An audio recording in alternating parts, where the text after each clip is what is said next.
याद रहे कि हुसैन पर सबसे पहला तीर मैंने चलाया। ये अल्फाज थे उमर इब्न साद इब्न अबी वक्कास के, जब उसने हजरत इमाम हुसैन अलैहिस्सलाम की तरफ तीर चलाकर जंग का आगाज किया था। ये तो सबको पता है कि उमर इब्न साद ने ऐसा क्यों किया था। हुकूमत रे की लालच ने उसको इस कदर अंधा कर दिया था कि उमर इब्न साद ने इमाम हुसैन अलैहिस्सलाम को कत्ल कर दिया, सिर्फ हुकूमत रे का ओहदा पाने के लिए। पर क्या उसे वो मिला जो वो चाहता था? क्या उमर इब्न साद को हुकूमत रे मिली थी?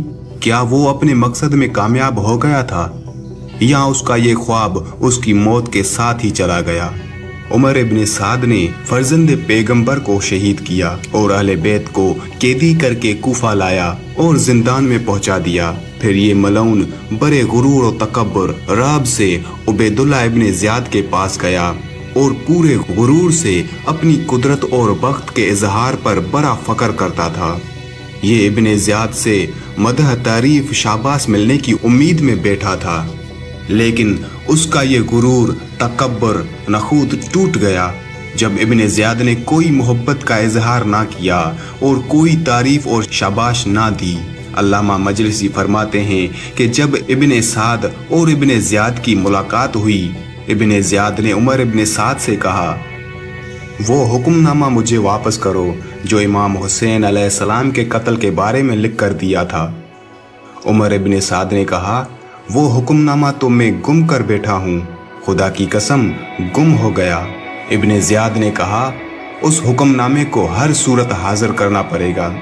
अगर वो हुक्मनामा मुझे वापस ना किया तो कभी मेरी तरफ से कोई इनाम ना मिलेगा, क्योंकि इमाम हुसैन अलैहिस्सलाम की तरफ जंग करने के लिए तेरे जाने में सुस्ती और काहली थी और करबला नहीं जाना चाहता था, और तू बूढ़ी औरतों से ज्यादा अपने आप को आजिज शुमार करते थे। क्या तू वही शख्स नहीं है जो कहता था कि बखुदा कसम मैं जन्नत और जहन्नम के दरमियान खड़ा हूँ, रे की हुकूमत की जागीर छोड़ दूँ या इमाम हुसैन अलैहिस्सलाम का कत्ल छोड़ दूँ?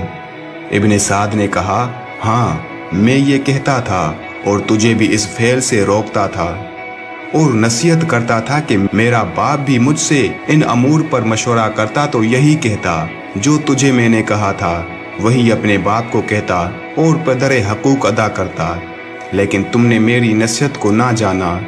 इब्न ज़ियाद ने कहा, ए बदबख्त, तुम झूठे हो, तुमने मुझे कोई नसीहत नहीं की थी बल्कि अपनी मर्जी और शौक से करबला गया था।